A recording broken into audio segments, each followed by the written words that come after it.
और वो विनोद कांबली का जो आपका रोना बहुत आपको याद है, बहुत वो दर्दनाक बहुत दर्दनाक था। नमस्कार, एलीट क्रिकेट के एक और एपिसोड में आप सबका स्वागत है। ये एपिसोड हम शूट कर रहे हैं बीरेन जी के साथ, जो हमारे साथ चौथी बार अपीयर्ड हो रहे हैं। और अब तक जितने भी वीडियोस बीरेन जी ने किए हैं उनके रिस्पांस ज़बरदस्त आ रहे हैं। उनके कोट, आज ही एक वीडियो हमारा इनका जा रहा है, मोदी है तो मुमकिन है। जी बिल्कुल। उसके बारे में आप कुछ प्रतिक्रिया, कुछ आया कहीं से कोई कमेंट आपको? बेसिकली आज ही आपने वो जब बोला तो वीडियो मैंने चेक किया जी, बहुत अच्छा है। और इनिशियल स्टेज पे बहुत अच्छा आपने काम किया है वीडियोस पे। बहुत बोलते हैं ना, बहुत जल्दी आपने चीज़ों को पकड़ना शुरू कर दिया कि कैसे और फिल्टर किया जाए, which is very good for any channel.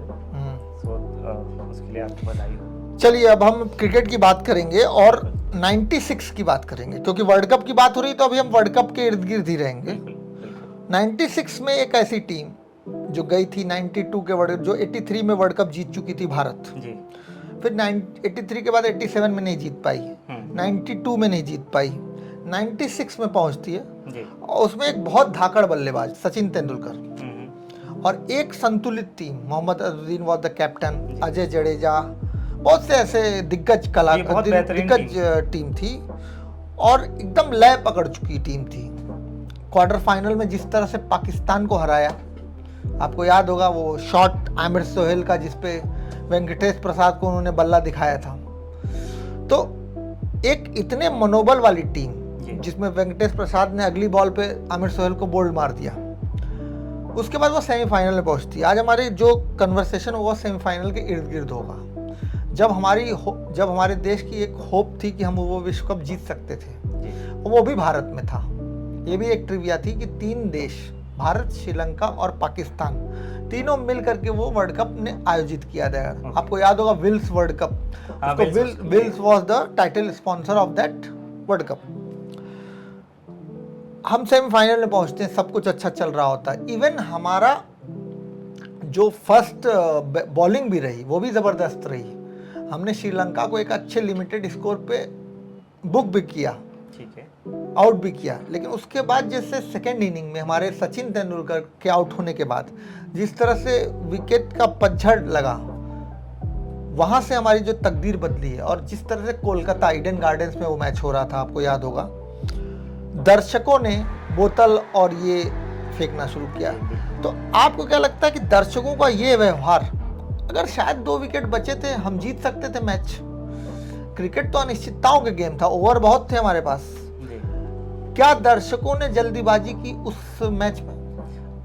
देखिए बेसिकली तो व्यवहार, देखिए ये खेल है, खेल की भावना से खेला जाना चाहिए। दर्शकों का है कि मनोबल बढ़ाए, ना कि मनोबल गिराए। तो वो बहुत नेगेटिव थॉट है। और प्रॉब्लम क्या है कि बट अपनी इतने ज़्यादा है इमोशनल क्रिकेट को लेके कि लोग बहुत ज़्यादा सीरियस हो जाते हैं।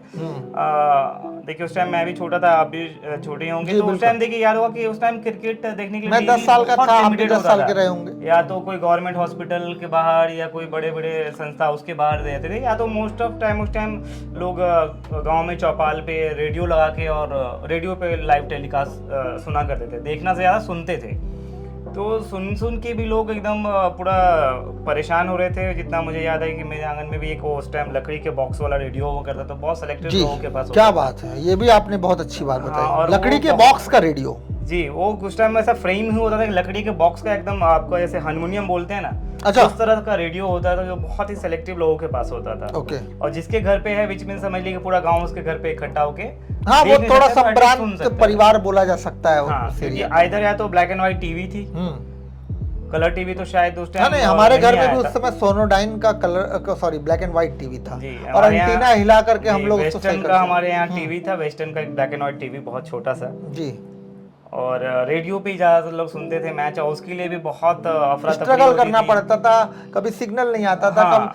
ये शायद आज की जनरेशन नहीं समझेगी। आज की जनरेशन हॉटस्टार, अमेजॉन, पैसा भरिए और तुरंत उनको लाइव स्ट्रीमिंग मोबाइल पे आजकल मैच देख। लेकिन हमने जिस तरह का स्ट्रगल्स की, उस पर भी हम एक दिन वीडियो बनाएंगे कि struggle for watching the cricket in 90s। इस पे भी हम एक वीडियो जल्दी बनाएंगे, और बीरेन जी के साथ ही बनाएंगे। तो देखिए है कि इसकी भावना ऐसी है कि आप देखिए कोशिश इन जनरल भी देखिएगा आज के दौर में भी जो आप सुनते हो ना वो हमेशा याद रहता है। अब 90s या 80s में कोई गाने सुने हैं जो आज भी आपको लता मंगेशकर के, कुमार शानू के, किशोर कुमार के गाने, विजुअली आपको वीडियो याद नहीं है पर गाने अभी भी याद है, आप गुनगुनाने लगते हैं उसको। तो जो सुनते हैं वो बहुत छाप छोड़ जाता है आपके जहन में और दिलो दिमाग में। तो उस टाइम पे भी होता था कि रेडियो में सुन के लोग बहुत ज़्यादा इमोशनल हो जा रहे थे और कई बार अटक गया आवाज़, तो लोग एक्साइटेड होते कि भाई अगले बॉल पे हुआ क्या। कई बार थोड़ा सा डिले भी होता है टेलीकास्ट में, तो बहुत बोलते ना इमोशन के साथ ऐसा बोलता है कि खिलवाड़ हो जाता था कहीं कभी, ऐसा लगता था कि क्या हुआ। और उस टाइम ऐसा होता था कि कोई शोर ना मचे, कोई कुछ काम ना हो, सब कुछ अभी भी होता है कि देखिए काम ठप हो जाता है। और वो जो सिचुएशन हुआ था वो ग्राउंड पे, वो उस दौरान कहीं ना कहीं अपनी भावनाओं को प्रकट करने का हर किसी का तरीका होता है, बट वो तरीका बहुत गलत था कि लोग वायलेंस हो रहे थे कि भाई जो मिल रहा था सब फेंक रहे थे ग्राउंड पे। और वो विनोद कांबली का जो आपका रोल बहुत दर्दनाक था स्थिति थी। देखिए पूरा मैच का देखिए, और कुछ याद होना हो वो विनोद कांबली वाला दृश्य याद है। विनोद कांबली को लोग आज भी याद करते, तो वो एक पर्टिकुलर विजुअल आ जाता है। बिल्कुल। और विनोद कांबली का करियर भी उसके बाद थोड़ा सा डाउन हो गया। हाँ, एक मोरल डाउन हो गया। और एक बोलते ना बहुत अच्छे, एक टाइम में सचिन से बेटर प्लेयर थे, बट ओवर कॉन्फिडेंस बोल लीजिए या कुछ लैक ऑफ कॉन्फिडेंस या जो भी, वो तो कॉन्फ्लिक्ट पे बात करना हमको नहीं लगता तो कि कहीं ना कहीं मतलब एक सडनली से उनका पूरा चेंज हो गया खेलने का तरीका और जो भी है। और वो लेकिन उसके बाद भारत का मनोबल भी थोड़ी दिन तक, बहुत सालों तक, मुझे लगता है 2-4 साल, 2-3-4 साल तक हमारे मुंह से भी सुनिए बहुत नेगेटिव थॉट्स आ रहे थे कि नहीं ये टीम ऐसे। उसके बाद थोड़ा फिक्सिंग और तमाम चीजों की भी बातें चालू हो गई। सडनली से ऐसा लग रहा कि नेगेटिविटी का सैलाब आ गया हो। जी बिल्कुल। तो और वो जो फीलिंग थी, वो एक दौर क्रॉस करना आसान नहीं रहा होगा देश के लिए, क्योंकि लोग इतने ज्यादा इमोशनल हो गए हैं क्रिकेट को लेकर। अभी भी है, उस दौर में भी, उस दौरान तो ज्यादा थी।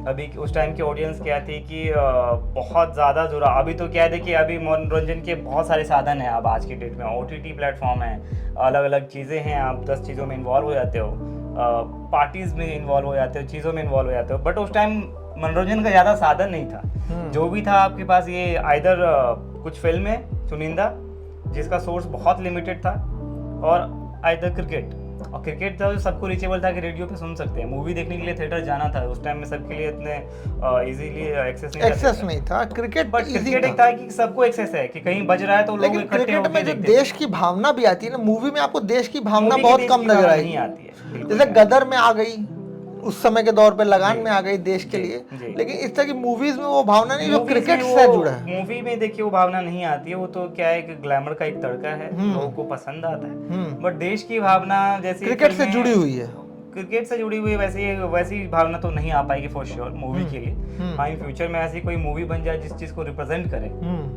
जो देश को लगे कि नहीं ये प्रॉपर देश को सपोर्टिंग है, उसके लिए बन रहा है, then is a different thing. फिलहाल तो नहीं, क्रिकेट से बड़ा तो फिलहाल कोई मूवी नहीं मुझे लगता है कि। तो आपको लगता है वो देश की भावना भी आहत हुई थी जब इंडिया हार गया था? बिल्कुल 96 में। बट वही है कि जो लोग दर्शकों ने जो बिहेव किया था वो ग्राउंड पे, वो बहुत मुझे लगता है कि वो नहीं करना चाहिए, बहुत दुखद था वो। हाँ, आप अपनी टीम को सपोर्ट करें। हार और जीत तो उस दिन की बात है। आज हम जीतते हैं, आज हम हारते हैं, कल हम जीतेंगे, परसों हम फिर हार सकते हैं, नरसों फिर हम जीत सकते हैं। तो हार और जीत पर हमारे क्रिकेटर्स को, हमारी टीम को, उनके देशभक्ति के तरीकों को आप क्वेश्चन ना करें और क्रिकेट को एंजॉय करें। मैं भी मानता हूं कि देशभक्ति का एक तरीका है, लेकिन हमको उसको अच्छे रूप में प्रेजेंट करना चाहिए। तो इससे हम अभी इस एपिसोड को ख़त्म करते हैं यहीं पर। और आप लोग का जिस तरह सपोर्ट मिल रहा है, बहुत बहुत शुक्रिया बीरेन जी, आप रेगुलर हमारे सपोर्ट में आ रहे हैं, इसके लिए मैं आपका दिल से थैंक यू बोलना चाहता हूँ। और नमस्कार।